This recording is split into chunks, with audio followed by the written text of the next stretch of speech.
Hey guys, it's Shana Meyerson with YOGAthletica in Los Angeles, California. It is Friday. How are you? Good to see you here today. A little different today. Instead of talking about asana or even about philosophy per se, today we're going to talk about a lesson that it took me about 20 years to learn as a yoga instructor. And I'm going to go ahead and teach it to you right now because whether you're a beginning yoga instructor or maybe you've been teaching for a really long time, like I was before I came to this conclusion that made me a much better instructor than I was before. But wherever you are, let me make sure my microphone is on. Wherever you are in your teaching journey, this talk is going to be for you. Also, I'll go ahead and do some Q&A at the end. So if you have questions, today's Q&A is going to focus on being a terrific teacher. So whether it has to do with the content that I discussed today, or maybe you have some other questions about how to refine your teaching skills, I would love to answer. That being said, in order to avoid spammers, you have to be a subscriber to ask a question and participate in the chat. So please hit that subscribe button and let's get this party started.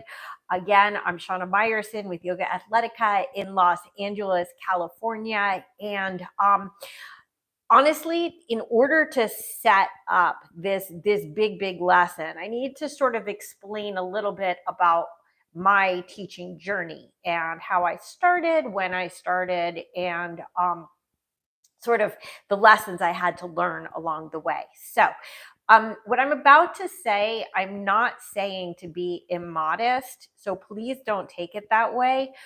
But when I started my yoga practice, it came really easily to me.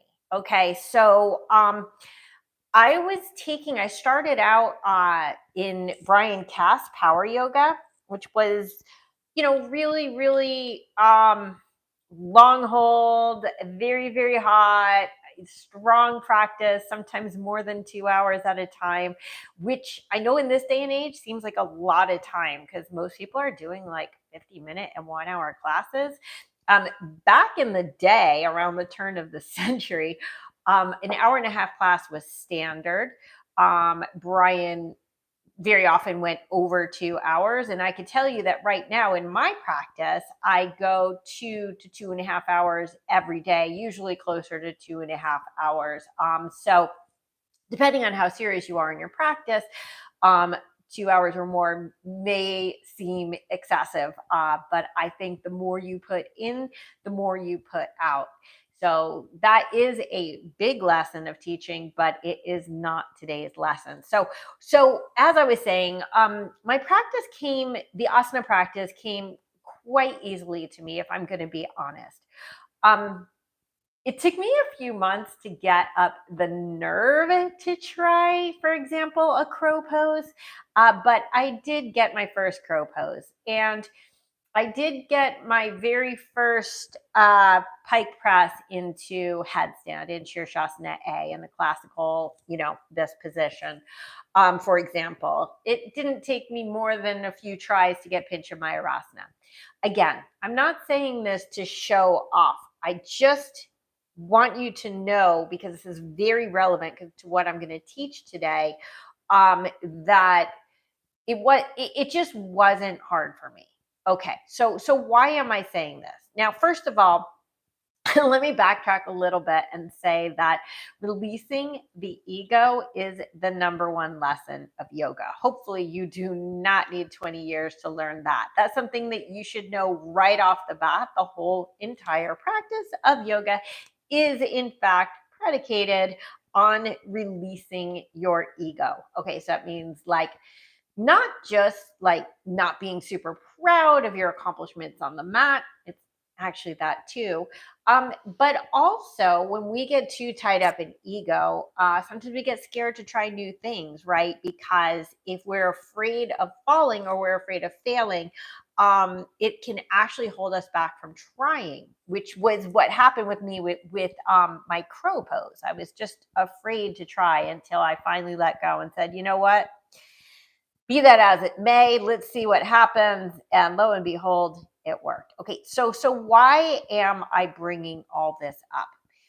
It's because as a baby teacher, and I have to be honest, I started teaching teacher trainings after, boy, maybe 5 years of teaching. And I have to say that even then, I knew I was not experienced enough to be doing teacher trainings. However, somebody had invited me to be their partner in it, and I never say no to an opportunity.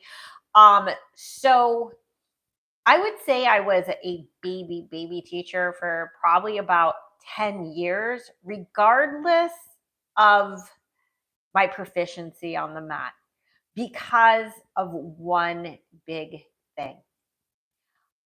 I had this weird assumption that because I could do anything, anyone could do anything. Now, that may seem like very awesome, Tony Robbins, rah rah, I love that. And the fact is, I actually still believe that to an extent. But I used to teach as if there was no such thing as a valid excuse. Like, I had no concept that people had injuries that might have precluded them from doing stuff, or different abilities, different challenges. Maybe they had super tight hamstrings or very short Achilles tendons or whatever. And I have to say, on one hand, I'm not a fan of excuses. Like, I'm really not a fan of excuses. But on the other hand, sometimes they're valid. And I mean, this is sort of funny. I was thinking about this. One of my first classes that I taught, it was a weekly class, and it was a motley crew of people, like, because it was like at a condo complex, and so it was just sort of all sorts of random people who came. There was a woman who was there. She was right around 90 years old, give or take a few years. And there was also a man who came every week who was hundreds of pounds overweight. I mean, morbidly obese. I don't say in a judgmental way. He just was. And first of all, I give them a ton of credit. They showed up every single week. But as a baby teacher, the way that I taught them, like, I gave them zero modifications. I gave them zero opportunity to work within their own like edges instead of working within my edges, which seemed to be non-existent. And so it's interesting that on one side, it was a very, very unforgiving way of teaching. But on the other side, I have to say, I did get tremendous results. So as with everything, there are trade-offs in life, right? So on one hand, have you ever seen a 90-year-old woman do a chaturanga? Because she was. And I was such a stickler for the details, and she was nailing it. But I would just like go at her, like bend your elbows more, like not yelling, but like giving her the instructions, lengthen your tailbone, do the things. And the guy, he struggled along. I have to say that within, I don't remember the time frame, but within a year, 2 years, he had lost hundreds of pounds. So on one hand, I will say that you do want to give your students credit that if they apply themselves and work hard and work consistently and are dedicated in their practice, nothing will be impossible for them. Perhaps you've heard, I've had not one, but two students, two women who have worked with me, who were each, I kid you not, missing a hand. They only had like a wrist. They didn't know each other. It was just an odd coincidence. And they did handstands with me. And on one hand, I'm like, on one hand, no pun intended, I I never want to shame anyone by assuming that they are not as capable as somebody else. But on the other hand, you also want to allow people to be comfortable within their own limitations. So, this one lesson that took me 20 years to learn was to meet people where they are. Okay. I believe very firmly that everyone should always be pushing their edges, always, like every single day, doing the best that you can possibly do and hoping for a little bit better. But at the same time, don't fall into the trap that I fell into.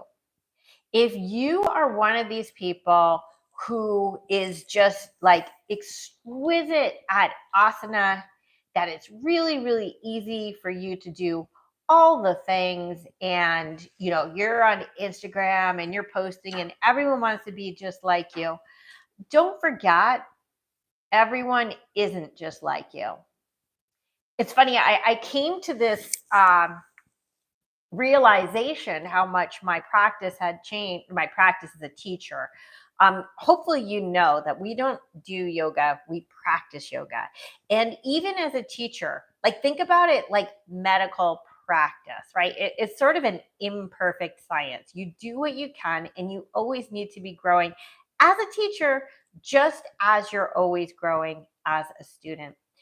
But I started working in the last few weeks with two different students who are absolute beginners, and I realized that with both of them, the first few classes, we're just breaking down sun salutations. In fact, the first class, we barely made it through sun salutation A because I really wanted them to understand all the technicalities and show them how it works in their body, not just my body. And that also is a matter of, sometimes I'll take photos or videos of them and then I'll show them what they're doing. And I'll say, look here, you see what's going on with this or that body part. Let's see if we can change it this way or that way. And if they struggle with whatever it is that I'm trying to get them to do, then I need to change my approach. Okay. It used to be that even when I was working with a brand new student, I would go through sun salutation A pretty much like any student. Like we would just like burn through it. Just do it. Just do it. Just do it. You'll figure it out. And I have to be, thank you for all the little emojis that are flying around. That really makes me happy. So thank you. And please take a moment to like, subscribe. And also I'm going to be answering some questions about teacher training in specific, not just the process of training to be a teacher, but what can I do to help you to be a better teacher? Today's talk is mostly focused on people who are already teaching. So that being said, I have been like really, really having to step back and say, okay, Ardha Uttanasana, which is it was funny. I always joke in teacher training that people think that Ardha Uttanasana is like a pass-through pose, like nobody takes it really seriously. And I had a student who came and she had only been to a few classes, and she, not with me, but just ever, she literally said to me, I didn't even realize that was like a real pose. Like in her brain, it literally was a pass-through pose because nobody was like really taking the time to break it down for her. So, my big lesson that I want to impart to you today is, just because the asana practice is really, really easy for you does not mean that it's really, really easy for your students. meet them where they are, but always, always try to push them to an edge. I think that the moment I learned it, I told you it took me about 20 years to really learn this lesson. I had a wonderful and incredible man that I was working with online during the pandemic, actually, somebody from across the country. I never really met him. And he just kept telling me he couldn't do certain things. And I would not accept it.